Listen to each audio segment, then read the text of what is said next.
ಅಯ್ಯೋ ಏನಪ್ಪ. ಹ್ಞೂ ಈ ವಯಸ್ಸಲ್ಲಿ ಇದೆಲ್ಲ ಬೇಕಿತ್ತೆ.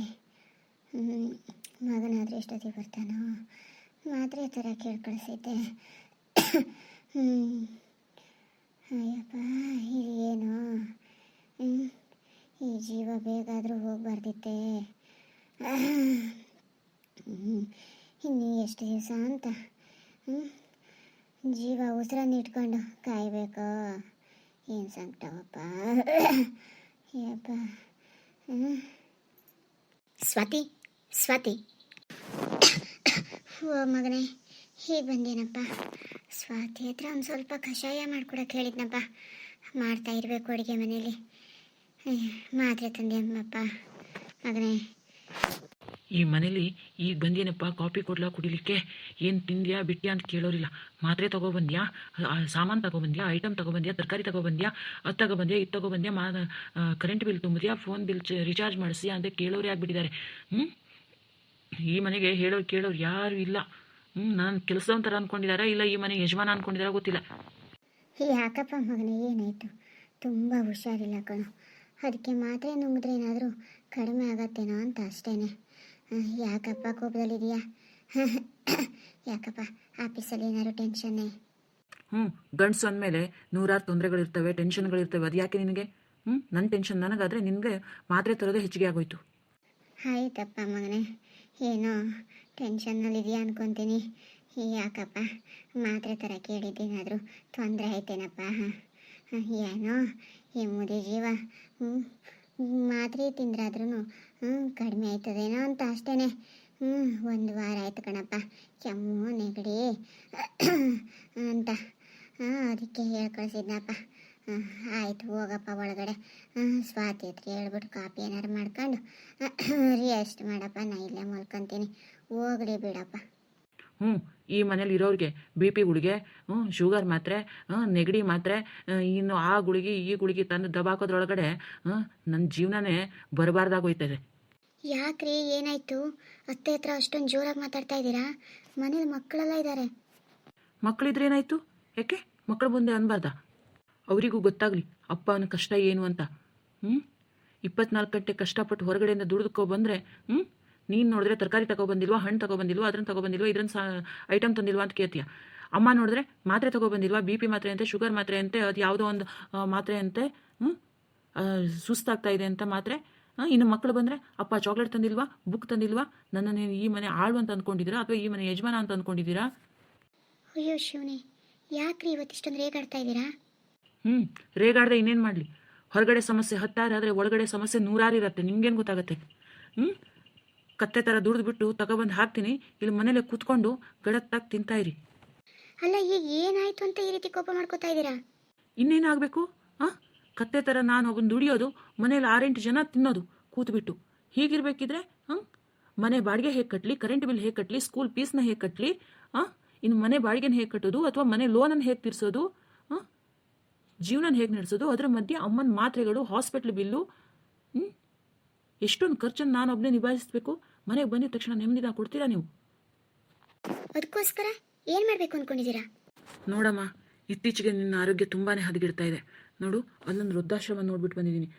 ನಾನೇನು ದುಡ್ಡು ಕೊಡೋದಿಲ್ಲ, ಏನೂ ಇಲ್ಲ, ಅವರೇ ನೋಡ್ಕೊಳ್ತಾರೆ. ನಾನು ವಾರ ವಾರ ಬಂದು ನಿನ್ನನ್ನು ವಿಚಾರಿಸ್ಕೊಂಡು ಹೋಗ್ತೀನಿ. ದಯವಿಟ್ಟು ನಿನ್ನ ಬಟ್ಟೆನೆಲ್ಲ ಪ್ಯಾಕ್ ಮಾಡ್ಕೊಳಮ್ಮ. ನಾಳೆ ಬೆಳಿಗ್ಗೆನೇ ನಿನ್ನನ್ನು ವೃದ್ಧಾಶ್ರಮಕ್ಕೆ ಬಿಟ್ಬಿಟ್ಟು ಬರ್ತೀನಿ. ನನಗೆ ತುಂಬಾ ಹೊರೆ ಆಗ್ತಾ ಇಲ್ಲ ನನ್ನ ಹತ್ರ. ಓ ಹೌದೇನಪ್ಪ, ಸರಿ ಆಯಿತು ಬಿಡಪ್ಪ. ನಾಳೆ ಬೆಳಿಗ್ಗೆ ರೆಡಿಯಾಗಿರ್ತೀನಿ, ಕಳಿಸ್ಬಿಟ್ಟು ಬರೋರಂತೆ. ರೀ ಏನ್ರಿ ಆಗಿದೆ ನಿಮಗೆ? ಏನು ಬುದ್ಧಿ ಇದ್ದು ಮಾತಾಡ್ತಾ ಇದ್ದೀರೋ, ಬುದ್ಧಿ ಇಲ್ಲದೇನೆ ಮಾತಾಡ್ತಾ ಇದ್ದೀರೋ? ಸರಿಯಾಗಿ ಯೋಚನೆ ಮಾಡಿಬಿಟ್ಟೆ ಈ ನಿರ್ಣಯ ತಗೊಂಡಿರೋದು. ಓ ಹೌದಾ? ನಿಮ್ಮ ಹತ್ರ ಜನ್ಮವಿತ್ತ ಅಮ್ಮನಿಗೆ ಊಟ ಹಾಕಕ್ಕೆ ಸಾಧ್ಯ ಇಲ್ಲ ಒಂದು ತುತ್ತು ಅಂದಮೇಲೆ ಈ ನನ್ನನ್ನು ನನ್ನ ಮಕ್ಕಳನ್ನ ನೀವು ಚೆನ್ನಾಗಿ ನೋಡ್ಕೋತೀರಾ? ಇರಲಿ ಬಿಡಿ. ನಿಮ್ಮ ಅಮ್ಮನ ಜೊತೆ ನಮ್ಮನ್ನು ಯಾವುದಾದ್ರೂ ಅನಾಥಾಶ್ರಮಗಳಿಗೆ ಕಳಿಸ್ಬಿಡಿ.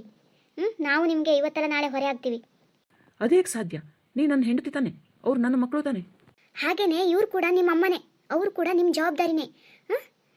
ಇವ್ರ ವಯಸ್ಸಲ್ಲಿ ನಿಮ್ಮನ್ನು ಸಾಕಾಗಲ್ಲ ಅಂತ ಯಾವುದಾದ್ರೂ ಒಂದು ಅನಾಥಾಶ್ರಮದಲ್ಲಿ ಬಿಟ್ಬಿಟ್ಟು ಬಂದಿದ್ರೆ ಇವತ್ತು ನೀವು ಈ ಮಾತನಾಡ್ತಿದ್ರಾ?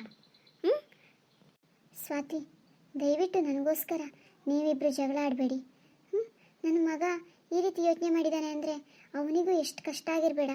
ನೋಡು, ನೀವು ನಿಮ್ಮ ಮಕ್ಕಳಿಬ್ರು ಮುಂದೆ ಬದುಕಿ ಬಾಳಿ ಬೆಳಿಬೇಕಾದವರು. ನಾನು ಬಿದ್ದು ಹೋಗೋ ಮರನಮ್ಮ. ಫಲ ಕೊಡದೇ ಇರೋ ಮರನ ಇಟ್ಕೊಂಡು ಪ್ರಯೋಜನ ಇಲ್ಲ ಅಲ್ವಮ್ಮ. ನೋಡು, ನೀವಿಬ್ರು ದಯವಿಟ್ಟು ಜಗಳ ಆಡಬೇಡಿ. ನಾನು ನಾಳೆ ಅನಾಥಾಶ್ರಮಕ್ಕೆ ಹೋಗೋದಕ್ಕೆ ಖುಷಿಯಿಂದ ರೆಡಿ ಆಗ್ತೀನಮ್ಮ. ಯಾಕತ್ತೆ ನೀವು ಅನಾಥಾಶ್ರಮಕ್ಕೆ ಹೋಗಬೇಕು? ನೀವು ಈ ಮಗನ 9 ತಿಂಗಳು ಹೊತ್ತು ಹೆತ್ತು ಸಾಕಿ ಸಲಹಿ ಇಷ್ಟು ದೊಡ್ಡವನನ್ನಾಗಿ ಮಾಡಿದ್ದೀರಲ್ಲ, ಯಾವತ್ತಾರು ನಿಮಗೆ ಕಷ್ಟ ಆಯಿತು ಅಂತ ನಿಮ್ಮ ಮಗನ ಬೀದಿಗ ಬಿಟ್ಟಿದ್ದೀರಾ? ಚೆನ್ನಾಗಿ ಸಾಕಿ ಸಲಹಿ ಇಷ್ಟು ದೊಡ್ಡವರನ್ನಾಗಿ ಮಾಡಿ, ಇವಾಗ ನಿಮಗೆ ವಯಸ್ಸಾಗಿದೆ, ಮಾತ್ರೆ ತಂದು ಕೊಡಬೇಕು, ಊಟ ಹಾಕಬೇಕು, ನಿಮ್ಮ ಆರೋಗ್ಯದ ಬಗ್ಗೆ ವಿಚಾರಿಸ್ಕೋಬೇಕು ಅಂದಾಗ ನಿಮ್ಮ ಮಗ ಅನಾಥಾಶ್ರಮಕ್ಕೆ ಹಾಕ್ತೀನಿ ಅಂತ ಹೇಳ್ತಿದ್ದಾರಲ್ಲ, ಯಾವ ನ್ಯಾಯ ಅಂತೀನಿ?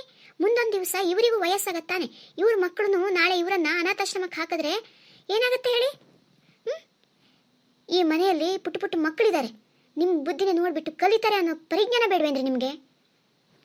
ನಿಮ್ಮಮ್ಮ ವಯಸ್ಸಾಗಿರೋ ಮರ ಇರ್ಬೋದು, ನೀವು ಬೆಳೀತಾ ಇರೋ ಚಿಗುರಾಗಿರ್ಬೋದು. ನಿಮ್ಮ ಮಕ್ಕಳು ಮುಂದೆ ಫಲ ಕೊಡೋ ಹಣ್ಣು ಅನ್ನೋದನ್ನು ಮರಿಬೇಡಿ.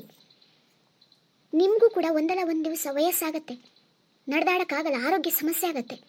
ಆಗ ನಿಮ್ಮ ಮಕ್ಕಳು ನಿಮ್ಮನ್ನು ಸಾಕೋಕ್ಕಾಗಲ್ಲ ಅಂದ್ಬಿಟ್ಟು ಬೀದಿ ಬಿಟ್ಬಿಟ್ರೆ ನಿಮ್ಮ ಪರಿಸ್ಥಿತಿ ಏನ್ರಿ? ನಮ್ಮನ್ನು ಅಪ್ಪ ಅಮ್ಮ ಸಾಕಿ ಸಲಹಿ ಬೆಳೆಸಿರ್ತಾರೆ, ಅವರು ನಮ್ಮನ್ನು ಅಸಹ್ಯ ಅಂತ ಅವತ್ತು ನೋಡ್ಕೋದೆ ಹೋದರೆ ಇವತ್ತು ನಾವು ಈ ಮಟ್ಟಕ್ಕೆ ಬೆಳೆಯೋಕ್ಕೆ ಸಾಧ್ಯನಾ? ಈ ಮಟ್ಟಕ್ಕೆ ಇರೋಕ್ಕೆ ಸಾಧ್ಯ ಆಗಿತ್ತಾ? ಅವ್ರ ಶ್ರಮದಿಂದ ನಾವು ಇಷ್ಟು ಬೆಳೆದಿದ್ದೀವಿ. ವಯಸ್ಸಾದ ಕಾಲದಲ್ಲಿ ಒಂದಿಷ್ಟು ಪ್ರೀತಿಯ ಮಾತು, ಒಂದು ತುತ್ತು ಅನ್ನ ನೀಡೋಕ್ಕಾಗದೇ ಇರುವಷ್ಟು ಬಡತನ ನಮಗಿದೆ. ನೋಡ್ರಿ, ನಿಮ್ಮ ಹತ್ರ ಲೋನ್ ತುಂಬಕ್ಕಾಗಲ್ವಾ? ಹೋಗ್ಲಿ ಬಿಡ್ರಿ, ಇದೇ ಬಾಡಿಗೆ ಮನೇಲಿ ಇರೋಣ, ಸ್ವಂತ ಮನೆ ಆಸೆ ಬೇಡ. ನೋಡಿ, ನೀವು ನಿಮ್ಮಮ್ಮನ ಹೊರಗಡೆ ಹಾಕ್ತೀರಾ ಅಂದರೆ ನಾನು ನನ್ನ ಮಕ್ಕಳೂ ಹೊರಗಡೆ ಹೋಗ್ತೀವಿ, ನೀವು ಒಬ್ಬರೇ ಇಲ್ಲಿರಿ. ಅಲ್ಲ ರೀ, ಹೊರಗಡೆಯಿಂದ ಬಂದಿರೋ ನಾನೇ ನಿಮ್ಮಮ್ಮನ ಇಷ್ಟು ಚೆನ್ನಾಗಿ ನೋಡ್ಕೋತಾ ಇದ್ದೀನಿ. ನಿಮ್ಮನ್ನು 9 ತಿಂಗಳು ಹೊತ್ತು ಹೆತ್ತು ಸಾಕಿ ಸಲಹೆ ಮಾಡಿರೋಂಥ ಅಮ್ಮನಿಗೆ ಒಂದು ಮಾತ್ರೆ ತಂದು ಕೊಡೋಕ್ಕಾಗದೇ ಇರೋಷ್ಟು ಕಷ್ಟನಾ ನಿಮಗೆ? ಅಲ್ಲ, 3 ಹೊತ್ತು ಇದ್ಕೊಂಡು ಅವ್ರು ಚಾಕರಿ ಮಾಡ್ಕೊಂಡು ಅವ್ರಿಗೆ ಬೇಯಿಸಾಕ್ತಾ ಇರೋಳು ನಾನಾಗಿರ್ಬೇಕಿದ್ರೆ ಒಂದೇ ಒಂದು ದಿವಸ ನಿಮ್ಮಮ್ಮನ್ನ ಬೈದಿಲ್ಲ, ಜೋರು ಮಾಡಿಲ್ಲ. ಇಷ್ಟು ಪ್ರೀತಿಯಿಂದ ನೋಡ್ಕೋತಾ ಇದ್ದೀನಿ. ಹಾಗಿರ್ಬೇಕಿದ್ರೆ ನಿಮ್ಗೇನ್ರಿ ಬರಬಾರ್ದು ಬಂದಿರೋದು? ನಾಳೆ ನಿಮಗೂ ವಯಸ್ಸಾಗತ್ತೆ, ನೀವು ಬಿದ್ದೋಗಿರೋ ಮರನೇ. ನಿಮ್ಮ ಮಕ್ಕಳು ಇದೇ ರೀತಿ ಮಾತಾಡಿದ್ರೆ ನಿಮ್ಗೆ ಎಷ್ಟು ನೋವಾಗಲ್ಲ ಹೇಳಿ? ಕ್ಷಮಿಸು, ನಿಜ ನೀನು ಹೇಳ್ತಾ ಇರೋದು. ಪ್ರತಿಯೊಬ್ಬರು ಕಾಲಚಕ್ರದ ಮುಂದೆ ತಲೆ ಬಾಗಲೇಬೇಕು. ಕ್ಷಮಿಸು. ನಾನೇನ್ರಿ ನಿಮ್ಮನ್ನು ಕ್ಷಮಿಸೋದು? ನಿಮ್ಮಮ್ಮನ ಹತ್ರ ಹೋಗ್ಬಿಟ್ಟು ಕ್ಷಮೆ ಕೇಳಿ. ಅಮ್ಮ, ಕ್ಷಮಿಸ್ಬಿಡಮ್ಮ, ಏನೋ ಕೋಪದಲ್ಲಿ ಒಂದೆರಡು ಮಾತನಾಡಿದೆ, ದಯವಿಟ್ಟು ಕ್ಷಮಿಸು. ನಿನ್ನ ಸೊಸೆಯಿಂದ ನಿಜವಾಗ್ಲೂ ಮಂಕಿಡಿದು ನನ್ನ ಬುದ್ಧಿ ಇವತ್ತು ಸರಿ ಹೋಯ್ತಮ್ಮ. ನಿನ್ನಿಂದ ಕಷ್ಟ ಆಗ್ತಾ ಇದೆ ಅಂತ ಅಂದ್ಕೊಂಡೆ, ಆದರೆ ನಿನ್ನಿಂದ ಆಗಿರೋದು ಕಷ್ಟ ಅಲ್ಲ, ನಿನ್ನ ಋಣನ ತೀರ್ಸೋಕ್ಕಾಗದೇ ಇರೋಷ್ಟು ಭಾರನ ನನ್ನ ತಲೆ ಮೇಲೆ ಹೊರಿಸಿದ್ಯಾ ಅಂತ ಇವತ್ತೇ ಗೊತ್ತಾಗಿರೋದು. ಕ್ಷಮಿಸಮ್ಮ. ಹೋಗ್ಲಿ ಬಿಡಪ್ಪ, ನೊಂದ್ಕೋಬೇಡ. ಏನೋ ಒಂದು ಕಾಲ ಅನ್ನೋದು ಎಲ್ಲವನ್ನು ಸರಿಪಡಿಸತ್ತಪ್ಪ.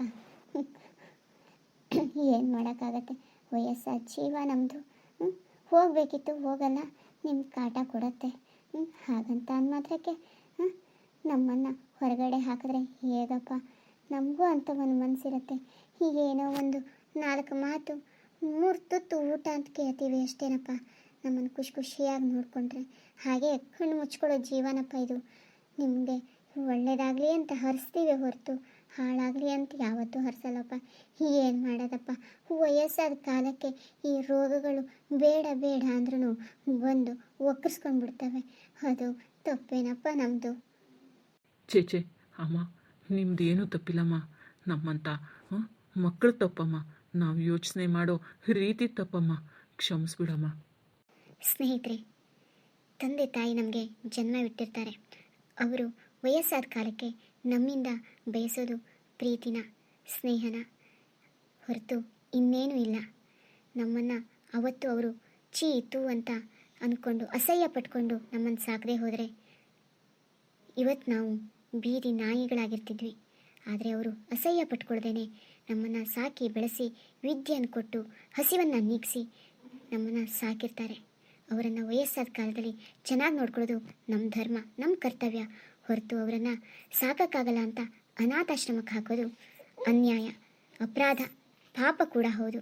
ನಿಮಗೆ ಈ ವಿಡಿಯೋ ಇಷ್ಟ ಆಯಿತು ಅಂದರೆ ದಯವಿಟ್ಟು ಲೈಕ್, ಶೇರ್, ಕಮೆಂಟ್ಸ್ ಜೊತೆಗೆ ಸಬ್ಸ್ಕ್ರೈಬ್ ಮಾಡಿಕೊಂಡು ಮರಿಬೇಡಿ.